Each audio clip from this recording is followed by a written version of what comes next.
পূর্ব শত্রুতার জের ধরে ঢাকা কলেজ এবং সিটি কলেজের মধ্যকার শিক্ষার্থীদের সংঘর্ষের ঘটনা ঘটেছে। এই মুহূর্তে দেখাচ্ছিলাম এই মুহূর্তে সায়েন্স ল্যাব এলাকা থেকে একটু আগেই এখানে সাউন্ড গ্রেনেড নিক্ষেপ করে ঢাকা কলেজের শিক্ষার্থীদেরকে ছত্রভঙ্গ করে দেওয়ার চেষ্টা করেছে আইন শৃঙ্খলা রক্ষাকারী বাহিনীর সদস্য। যত হত্যাকাণ্ড 15 জুলাই থেকে হয়েছে, যত অগ্নি সন্ত্রাস হয়েছে, এসবগুলি করা হয়েছে ডক্টর মোহাম্মদ ইউনূসের সেই মেটিকুলাসলি ডিজাইনের অংশ হিসেবে মাস্টার মাইন্ড দ্বারা এইসব খুন করেছে।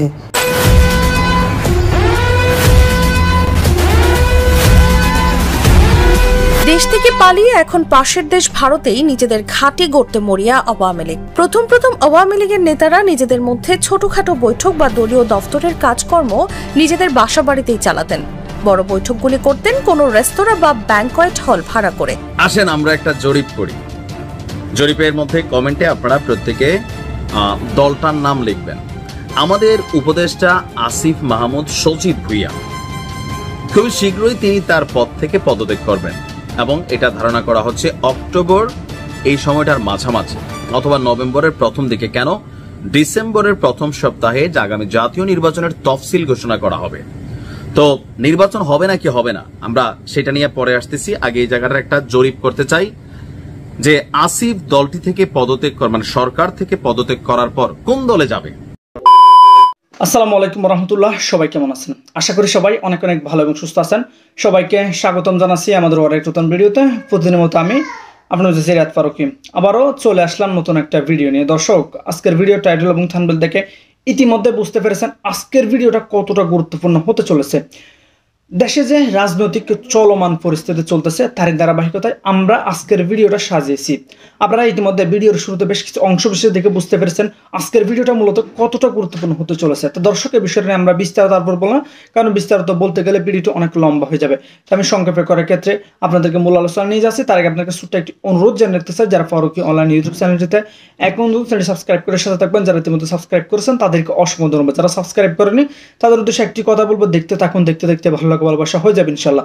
আজকের এই ভিডিওটার মাধ্যমে দেশে যে রাজনৈতিক চলমান পরিস্থিতি চলতেছে, দেশে যে কি অবস্থা চলতেছে, আসলে রাজনীতিকে কেন্দ্র করে এক এক দল এক একজনকে নানানভাবে বিব্রত করে মন্তব্য থেকে শুরু করে এক একজন এক এক কটাক্ষ নানানভাবে নানান যখন বিপর্যস্ত নানান পরিস্থিতি তার ধারাবাহিকতা আজকের ভিডিওটা আমরা সংক্ষেপে আকারে আপনাদেরকে তুলে ধরার চেষ্টা করেছি। তাই সবাইকে আমি অনুরোধ করব ধৈর্য সহকারে ভিডিওটি শেষ পর্যন্ত দেখে আপনার মূল্যবান মতামত কমেন্টে জানাতে ভুলবেন না। দর্শক, চলুন আমরা এখানে ভিডিওর বাকি অংশগুলো একটু দেখি।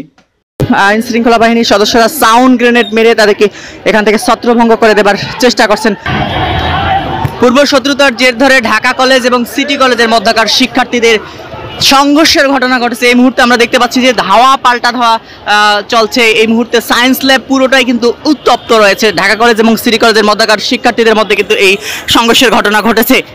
আমরা যেমনটি জানতে পেরেছি যে পূর্ব শত্রুতার জের ধরে আজকের এই ঘটনা ঘটেছে। এর আগেও একাধিকবার ঢাকা কলেজ এবং সিটি কলেজের মধ্যকার শিক্ষার্থীদের কিন্তু এই সংঘর্ষের ঘটনাগুলো ঘটেছে। সামান্য বিষয়কে কেন্দ্র করেই আমরা দেখেছি একাধিকবার কিন্তু ঢাকা কলেজ এবং সিটি কলেজের মধ্যকার শিক্ষার্থীদের মারামারি ঘটনা ঘটেছে। তবে আজকে নতুন করে আবারও সংঘর্ষের সূত্রপাত হয়েছে এবং এখন পর্যন্ত থেমে থেমে এই সংঘর্ষ কিন্তু চলমান রয়েছে, তেমনটি কিন্তু আমরা দেখতে পাচ্ছি। সায়েন্স ল্যাব এলাকায় যান চলাচল একেবারেই বন্ধ রয়েছে। দু একটা করে যান চলাচল করছে, কখনো ছেড়ে দিচ্ছে দু একটা করে যানবাহন। তবে যান চলাচল যদি বলি আপনাদেরকে পুরোটাই কিন্তু বন্ধ রয়েছে এবং উত্তপ্ত পরিস্থিতি বিরাজ করছে এই মুহূর্তে সায়েন্স ল্যাব এলাকায়। দর্শক, যেমনটি দেখাচ্ছিলাম আইন শৃঙ্খলা বাহিনীর সদস্যরা সাউন্ড গ্রেনেড মেরে তাদেরকে এখান থেকে ছত্রভঙ্গ করে দেবার চেষ্টা করছেন। সাউন্ড গ্রেনেড কিন্তু মেরেছেন আইন শৃঙ্খলা রক্ষাকারী বাহিনীর সদস্যরা, তবুও কিন্তু তারা এখান থেকে সরে যাচ্ছেন না, তেমনটি কিন্তু আমরা দেখতে পাচ্ছি। থেমে থেমেই এই সংঘর্ষের ঘটনাগুলো ঘটছে। আপনাদেরকে যদি একটু বলে রাখি, এই মুহূর্তে সায়েন্স ল্যাব এলাকায় সিটি কলেজের সামনে সিটি কলেজের শিক্ষার্থীরা অবস্থান নিয়েছে এবং পাশেই ঢাকা কলেজের শিক্ষার্থীরা কিন্তু অবস্থান নিয়েছে। আবারও এগিয়ে আসার চেষ্টা করছে ঢাকা কলেজের শিক্ষার্থীরা এবং এখানে আইন শৃঙ্খলা রক্ষাকারী বাহিনীর সদস্যরা কিন্তু সতর্ক অবস্থায় রয়েছে। যে কোনো মুহূর্তে সংঘর্ষের ঘটনা ঘটতে পারে দুটি কলেজের মধ্যে। এলএমই সার্টিফাইড বিশ্বসেরা কপারে তৈরি ওয়ালটন কেবলস, যা আপনার স্থাপনাকে রাখবে সব সময় নিরাপদ। সংঘর্ষের ঘটনা ঘটতে পারে, যার কারণে কিন্তু আইন শৃঙ্খলা রক্ষাকারী বাহিনী সদস্যরা কিন্তু এখানে অবস্থান নিয়েছে, তেমনটি কিন্তু আমরা দেখতে পাচ্ছি। সায়েন্স ল্যাবের যে মূল চত্বরটি, যে সায়েন্স ল্যাবের মূল চত্বর, সেখানে কিন্তু আইন শৃঙ্খলা রক্ষাকারী বাহিনীর সদস্যরা অবস্থান নিয়েছে এবং দুপাশে দু কলেজের শিক্ষার্থীরা কিন্তু একেবারে কিন্তু একে অন্যের বিরুদ্ধে কিন্তু ইট পাটকেল সহ বিভিন্নভাবে তারা সংঘর্ষে জড়ানোর চেষ্টা করছে, তেমনটি কিন্তু আমরা আপনাদেরকে দেখাচ্ছিলাম এই মুহূর্তে সায়েন্স ল্যাব এলাকা থেকে।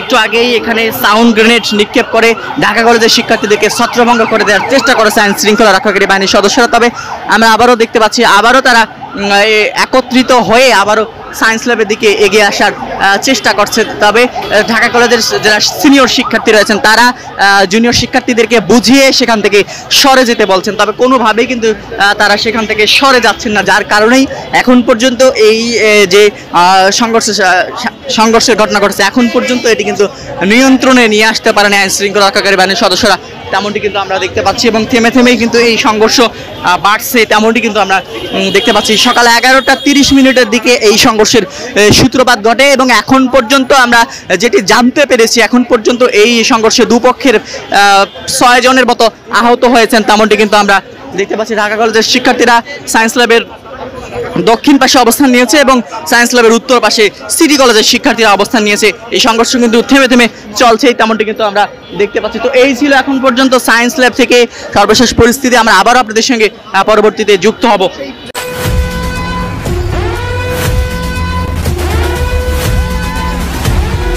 দেশ থেকে পালিয়ে এখন পাশের দেশ ভারতেই নিজেদের ঘাঁটি গড়তে মরিয়া আওয়ামী লীগ। প্রথম আওয়ামী লীগের নেতারা নিজেদের মধ্যে ছোটখাটো বৈঠক বা দলীয় দফতরের কাজকর্ম নিজেদের বাসা বাড়িতেই চালাতেন। বড় বৈঠকগুলি করতেন কোনো রেস্তোরাঁ বা ব্যাংকয়েট হল ভাড়া করে। কিন্তু এবার কলকাতায় পার্টি অফিস খুলেছে আওয়ামী লীগ, সেখান থেকেই চলছে কার্যক্রম। সম্প্রতি আন্তর্জাতিক সংবাদ মাধ্যম বিবিসি বাংলার প্রতিবেদনে উঠে আসে এমনই চাঞ্চল্যকর তথ্য। এদিকে এমন তথ্য প্রকাশ্যে আসার পর ভারতের নয়াদিল্লি ও কলকাতায় নিষিদ্ধ ঘোষিত রাজনৈতিক দল বাংলাদেশ আওয়ামী লীগের দলীয় কার্যালয় খোলার বিষয়ে উদ্বেগ জানায় ঢাকা। সেই সঙ্গে কার্যালয় বন্ধের আহ্বান জানানো হয়। বুধবার সন্ধ্যায় পররাষ্ট্র মন্ত্রণালয়ের এক বিজ্ঞপ্তিতে এই আহ্বান জানানো হয়। পররাষ্ট্র মন্ত্রণালয়ের এক বিবৃতিতে বলা হয়, প্রতিবেশী রাষ্ট্রে বসে মানবতা বিরোধী অপরাধের দায়ে অভিযুক্ত পলাতক আসামিরা বাংলাদেশের সার্বভৌমত্বের বিরুদ্ধে ষড়যন্ত্রমূলক তৎপরতা চালিয়ে আসছে। এতে দুই দেশের বন্ধুত্বপূর্ণ সম্পর্ক ক্ষতিগ্রস্ত হওয়ার আশঙ্কা রয়েছে। বিবৃতিতে অবিলম্বে আওয়ামী লীগের অফিসগুলো বন্ধ করতে ভারত সরকারকে অনুরোধ জানানো হয়। দুই দেশের বন্ধুত্বপূর্ণ সম্পর্ক অটুট রাখতে পারস্পরিক সহযোগিতা অব্যাহত রাখারও আহ্বান জানায় ঢাকা। ঢাকার বিবৃতির পরে এর প্রতিক্রিয়া জানায় নয়াদিল্লি। ভারতের পররাষ্ট্র মন্ত্রণালয় জানায়, ভারতে অবস্থানরত আওয়ামী লীগ সদস্যদের বাংলাদেশ বিরোধী কোনো কার্যকলাপ বা ভারতীয় আইনের পরিপন্থী কোনো আচরণ সম্পর্কে ভারত সরকার অবগত নয়। বুধবার নিয়মিত প্রেস ব্রিফিংয়ে ভারতের পররাষ্ট্র মন্ত্রণালয়ের মুখপাত্র রণধীর জয়সওয়াল বলেন, সরকার ভারতের মাটিতে থেকে অন্য কোনো দেশের স্বার্থবিরোধী রাজনৈতিক কার্যকলাপ পরিচালনার অনুমতি দেয় না। বাংলাদেশের অন্তর্বর্তী সরকারের বিবৃতি অযাচিতভাবে দেওয়া হয়েছে। জয়সওয়াল আরও বলেন, ভারত তার প্রত্যাশা পুনর্ব্যক্ত করে বলছে, বাংলাদেশি জনগণের আকাঙ্ক্ষা ও ম্যান্ডেট নিশ্চিত করতে যত দ্রুত সম্ভব অবাধ, সুষ্ঠু ও অন্তর্ভুক্তিমূলক নির্বাচন অনুষ্ঠিত হবে। আসেন আমরা একটা জরিপ করি। জরিপের মধ্যে কমেন্টে আপনারা প্রত্যেকে দলটার নাম লিখবেন। আমাদের উপদেষ্টা আসিফ মাহমুদ সজীব ভুইয়া খুবই শীঘ্রই তিনি তার পদ থেকে পদত্যাগ করবেন এবং এটা ধারণা করা হচ্ছে অক্টোবর এই সময়টার মাঝামাঝি অথবা নভেম্বরের প্রথম দিকে, কেন ডিসেম্বরের প্রথম সপ্তাহে আগামী জাতীয় নির্বাচনের তফসিল ঘোষণা করা হবে। তো নির্বাচন হবে নাকি হবে না আমরা সেটা নিয়ে পরে আসতেছি। আগে এই জায়গাটার একটা জরিপ করতে চাই যে আসিফ দলটি থেকে পদত্যাগ মানে সরকার থেকে পদত্যাগ করার পর কোন দলে যাবে। আপনাদের একটু আরো সহজ করে দেই। নাহিদও কিন্তু বলছিল কোন দলে যাব জানি না, আমি কোন দলের সাথে কানেক্ট আমি বলতে পারি না, এটা পরবর্তী সময় জানা যাবে। কিন্তু জাতি এক ধাপ আগাইয়া মনে করে রাখছে এটা হবে এনসিপি। তো উপদেষ্টা আসিফ মাহমুদ কি এনসিপিতে যাবেন? এখন বেশিরভাগ কমেন্ট যদি হয় এনসিপি, তাহলে আজকে উপদেষ্টা আসিফ মাহমুদ যে বক্তব্য দিছে এটা কি সরকারের অন্য 10 জনের মতন দিলেন, নাকি আগামী দিনে তিনি আবার পদত্যাগ করার পর এই কথা থেকে তিনি যদি এনসিপিতে জয়েন করেন তখন লইরা যান, তাহলে তো এটা কনফ্লিক্ট অফ ইন্টারেস্ট হয়ে যাবে। কথা বলছি নির্বাচনকে নিয়ে এই মুহূর্তে মুখোমুখি আছে এনসিপি বনাম সরকার। যদিও দলটির এখনো নির্বাচনে যাওয়ার জন্য সবকিছু রেডি হয় নাই, বাট তারপরেও তারা একটা বড় স্টেক হোল্ডার আন্দোলনের বা এই মুহূর্তে বাংলাদেশের মানুষের মধ্যেও তাদের একটা গ্রহণযোগ্যতা আছে এবং একটা বড় ধরনের কম ধরনের হোক সাপোর্টিং শ্রেণী আছে। এখন নির্বাচন নিয়ে এই দলটির একদম উচ্চপদস্থ নেতা থেকে শুরু করে সবাই যেই ভাষায় বক্তব্য দিচ্ছেন, এরপরে আমরা দেখলাম যে সরকার খুবই হার্ড লাইনে বিষয়টা ডিল করছেন। সেনাপ্রধানও এ নিয়ে বক্তব্য দিচ্ছেন, সরকারের উপদেষ্টা, শক্তিশালী উপদেষ্টা যাদেরকে চিনি তারাও বক্তব্য দিচ্ছেন। বাকি ছিল আসিফের যখনই বিপদ হয় এনসিপি ঝাঁপাই পড়ে, আবার এনসিপি যখন কোনো জায়গায় অ্যাঙ্গেলে আটকায় সেখানে আসিফ ঝাঁপাই পড়ে। এই সম্পর্কের মধ্যে আজকে আসিফ যে বক্তব্য দিছে সেটা এনসিপির সাথে রাইট নাও সাংঘর্ষিক। তার বক্তব্য একটু কি বলা হয় যে পেচকি কিন্তু আছে, কথাটা অনেকে বোঝেন না। আমরা হেডলাইনটা দিছি একরকম, জুলাই সনদ বাস্তবায়ন হলে নির্বাচনের রূপরেখা আরো স্পষ্ট হবে মন্তব্য করেছে আসিফ। তিনি বলছেন নির্বাচন পেছানোর কোনো সুযোগ নাই। তাহলে তিনি যদি আগামী দিনে এনসিপিতে যান, এনসিপি তো নির্বাচন পেছানোর জন্য তারা বলছে ফেব্রুয়ারিতে নির্বাচন হবে না, স্পষ্ট। এখানে তারা বেশ কিছু শর্ত জুড়ে দিছে। তো তিনি এখন সরকারে আছেন, সরকারের বাহিরে তার কথা বলার সুযোগ নাই। তিনি কি সেই কারণেই বললেন যে নির্বাচন পেছানোর কোনো সুযোগ নাই? এমনকি তিনি বলছেন সরকার ইতিমধ্যে নির্বাচনের সব ধরনের প্রস্তুতি গ্রহণ করেছে, সুতরাং নির্বাচন পিছানোর কোনো সুযোগ নাই। এখন এটি যদি তার বক্তব্য হয়ে থাকে তাহলে আগামী দিনে এনসিপির জন্য তিনি কি কোনো দেয়াল বা প্রাচীর তৈরি করে দিলেন? যেহেতু তিনি দলটাকেই কোনো না কোনোভাবে তার অন্তরে লালন করেন, ধারণ করেন।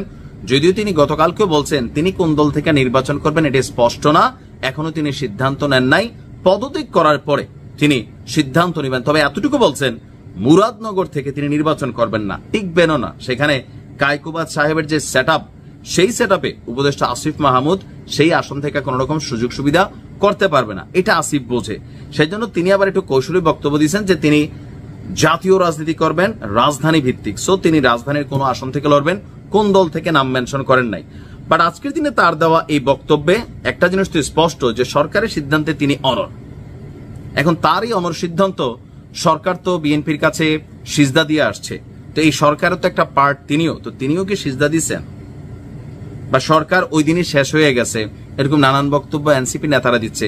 এর মাঝখানে এনসিপির যারা ফ্যান ফলোয়ার আছে তারা মনে করছিল যে এই ক্ষেত্রে অন্যান্য সময়ের মতন আসিফ হয়তো এনসিপির পক্ষ নিবে, কিন্তু আসিফ সরকারের পক্ষই নিছে। এটাতে এনসিপি কি হতাশ, নাকি ভেতরে আরো কোনো আলোচনা আছে, নাকি সরকারে যাওয়ার পর তখন তিনি বলবেন এখন আমি সরকারে নাই, এখন আমি অনেক কথা বলতে পারি, সংবিধান এবং শপথ রক্ষায় অনেক কথা বলতে পারি না, হয়তো আর অনেক নতুন তথ্য আসবে যেগুলো আসিফের কাছ থেকে আমরা এখনো শুনি নাই। তবে এই মুহূর্তে তার এই বক্তব্য এনসিপির জন্য সাংঘর্ষিক। কেউ কেউ বলছেন পোল্টি নিল কিনা, না পোল্টি নেয় নাই, এটাও পার্ট অফ পলিটিক্স, যে আপনাকে অনেক কিছু বলতে হবে, সময় মতো আবার কথা আপনি তুলেও নিতে পারবেন। ডিপেন্ড করে আপনি কখন কোন সিচুয়েশনে আছেন সেইটার উপর। ভালো থাকুন।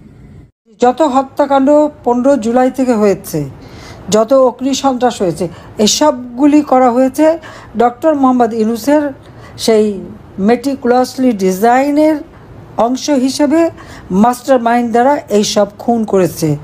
আর খুন করেছে বলেই তাদেরকে দায় মুক্তি দিয়েছে, ইন্ডেমনিটি দিয়েছে। যদি তারা দায়ী না থাকবে তো দায় মুক্তি দেবে কেন বলেন? এটাও বিবেচনা করেন। কিন্তু মামলা দিয়েছে কাদের বিরুদ্ধে?